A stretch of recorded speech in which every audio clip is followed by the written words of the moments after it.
I'm a 12-year-old girl and I believe in the supernatural. But I haven't really experienced it before, at least not until I went camping. So a couple of weeks ago I went to an overnight camp for a week with my sister who's 10. It was a girl-only camp too. It was your ordinary usual camp. And it was actually pretty fun too. They had activities that we could all do, and I chose archery and kayaking. Sounds fun, right? Well, it was. Until night came, that is. We went to bed around 10 on the usual night. Our chalet leader would always go to the red roof building, which is where we would shower, use the bathroom and brush our teeth before bed. I, having had many of my personal belongings stolen before, always kept my toiletries in the cabin. And around 10 o'clock at night, I would always have to walk down to the red roof building and then back to my chalet again. I would often do this alone, since my bunkmates were more trusting in others than I. And when it's pitch black outside, and my flashlight keeps flickering on and off repeatedly, plus being all alone by myself whilst everyone else is brushing their teeth, I am terrified. I kept expecting a monster to come out and snatch me away, never to be seen again, but this obviously didn't happen. The moon shone down on the lake that we'd swim in during the day, and that only added to my fear, as the camp was basically in the middle of nowhere. Anyone and anything could attack us, and mind you, we only had leather flaps to shelter us from the outside, so you could probably see the problem there. Moonlight had always comforted me before, but when it's shining off the surface of a lake, it didn't feel that nice anymore. Now comes the part where I tell you of my encounter. It was on the second night that this happened. As usual, I woke up in my sleeping bag, but instead of silence surrounding me, I am greeted by the sound of a little girl giggling. I immediately froze, dread pooling in my gut. Once I was able to move, I peeked up out of the sleeping bag, as I always kept one flap open as I slept. And it was there when I saw her. She looked to be around 8 or so, with her long brown hair hanging down from her in a creepy way. Her eyes were only black, endless orbs, and her skin a very pasty white, almost as white as the moonlight that shone down on the lake surface. Her head would peek down from the roof, as if she were kneeling on top and then looking down. She would grin and giggle, her head would go back up, and the process would repeat. This happened nearly every night I was there, and it scared the hell out of me. Frankly, I don't want to know anything about the camp's history. I know I wasn't imagining what I saw, but I just don't want to believe that what I saw was genuine. If I ever go to stay in camp again, I'm going to make sure that no one had died there before, as I would hate to have a repetition of the experience.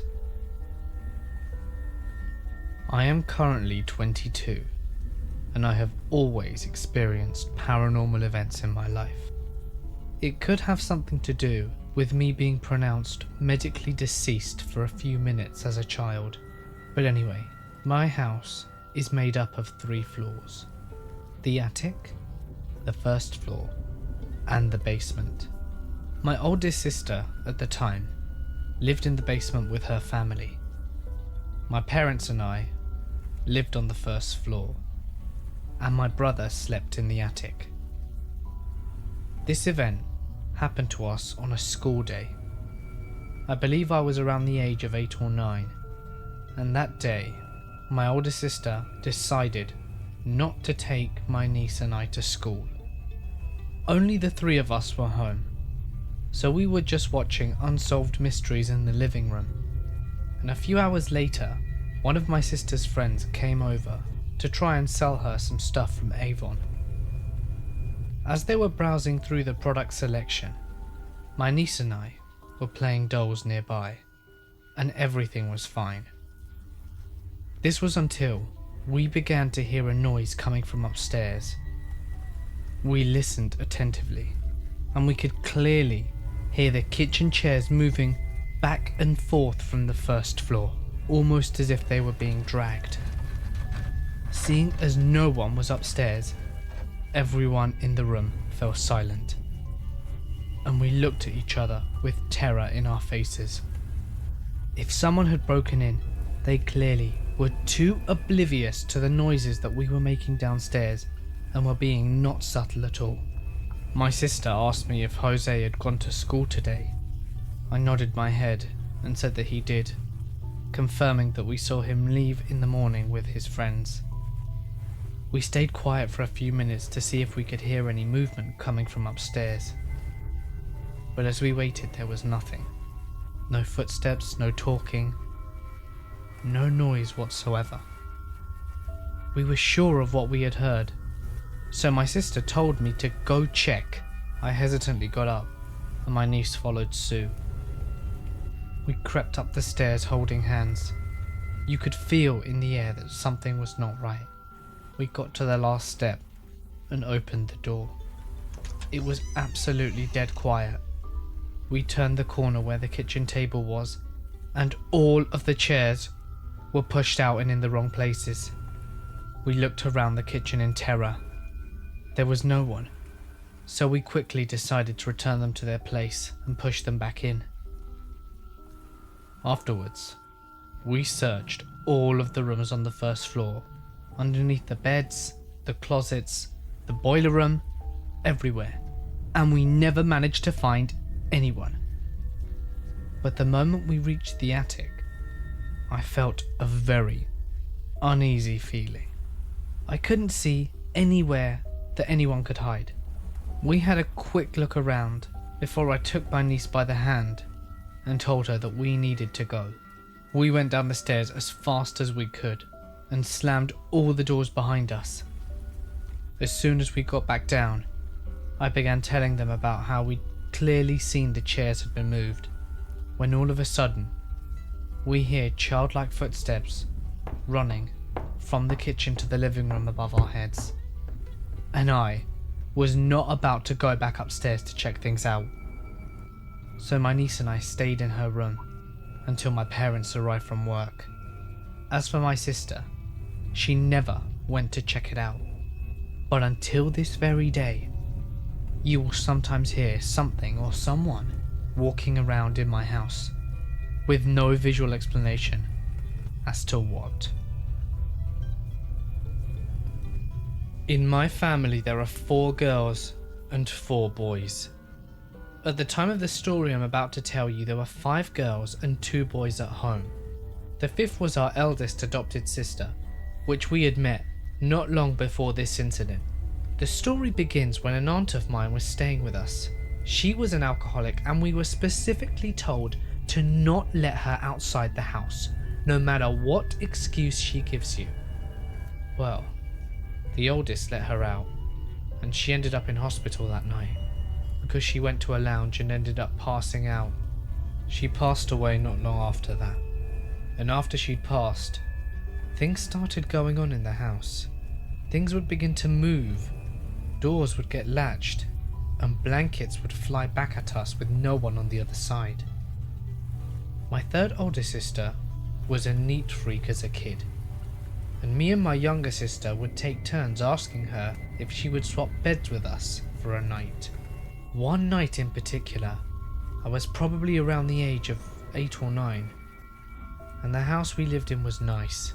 It had a finished basement where my eldest adopted sister D and my 3rd oldest sister, who we will call Kay, slept. This night in particular, Kay had gone out, but I was unaware that she hadn't come home yet. I then asked Dee if I could sleep on her bed for the night, and she said sure, so I made my way downstairs.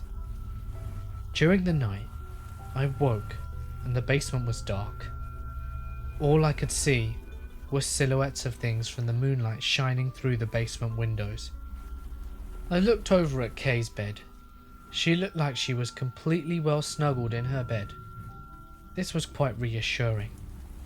So I went back to lie down, and as I lay there, I looked beside me, and there was a huge black figure standing beside the bed. I covered my head with a blanket and started saying Our Father and Hail Mary over and over, and then I thought to myself that this isn't working. Then I felt something on my stomach. I slowly pulled the blanket off my face and saw it lean towards me. Terror gripped me to a point where I couldn't yell, scream, breathe, or move. I don't know how, but in my zombie-like state, I got up and walked slowly over to the steps, slowly walked up them, and whatever it was right behind me. I could feel it on the back of my neck. I got up to the top of the stairs and slowly turned to see if it was still behind me. It wasn't. So I ran as quickly as I could to my parents' bedroom. I was so hysterical. Nothing made any sense to my mother as she tried to calm me down. Finally, I calmed down and I went to sleep on my other sister's bed. I got kicked for the rest of the night in that bed, but I didn't care. It was better than being in that basement. I was really worried for Kay, but in all my panic and in all my tiredness, I collapsed. When I woke up the next morning, I wanted to make sure Kay was okay. I asked my mother if anyone had seen her, and she told me that she was going to stay around a friend's house and wasn't going to be home all night. My stomach dropped. Who was sleeping in her bed? I grew up in a country home, right beside a well-known haunted site in a little town in the province of Quebec, Canada. I was a toddler at the time, but I am told that there would be frost sometimes on the interior walls of our room, and that a few times, when my parents would put me for a nap, I would be too quiet for quite a long time. When my parents would come in to check up on me, my entire room would be a complete mess. Drawers would be pulled out, clothes would be scattered all over the place, toys flung across the room. But when they'd come in, I would be amused and laughing, and in my crib. You have to remember that there would be no way for a child to get out of the crib, mess up the place, and then get back in. My parents were obviously not amused, but incredibly freaked out. A few years later, my parents would see a lady with no expression on her face, long dark hair, staring at my father straight in his eyes in the bedroom doorway. When that happened, both my parents freaked out and jumped up to try and confront the lady. But when they approached her, she would disappear. In my parents' utter disbelief, they would talk to each other just to make sure that they had seen her, and every time they confirmed that they had. The problem is, every time they saw this lady, not long after, my father would have a heart attack. The first time this happened, no one thought of anything. But seeing as the third time they saw the lady, my father had another heart attack, they were starting to see a pattern. We moved out a few months after that. It still creeps me out to this day. Was it her causing the heart attacks? Or was she giving us a warning of what was yet to come? Hey guys, it's Mort here, and thank you so much for listening. We're so close to that 5k guys, which means we're nearly at competition time. Oh no. Why is the subscribe button red? Oh, that means it's embarrassed because you haven't subscribed yet. Oh dear. Okay, just click it. Okay. Oh good. Oh, now that you've done that, that button feels much better. Trust me, I'm a doctor. So if you liked the video, feel free to like and share, as it really helps me out. And this video was only made possible by all the subscribers who kindly shared their stories with us. So a huge thank you to all of you guys and everyone who watched this. Remember, you can also email me your creepy experience to my email, or submit it to darknessprevails.org. Both of these can be found in the description below. But please remember to give me your consent. Also, don't forget to follow me on Instagram and Twitter to have a bit more interaction with me. But anyway, for now guys, I'm going to sign off. Stay awesome, and I'll see you in the next one.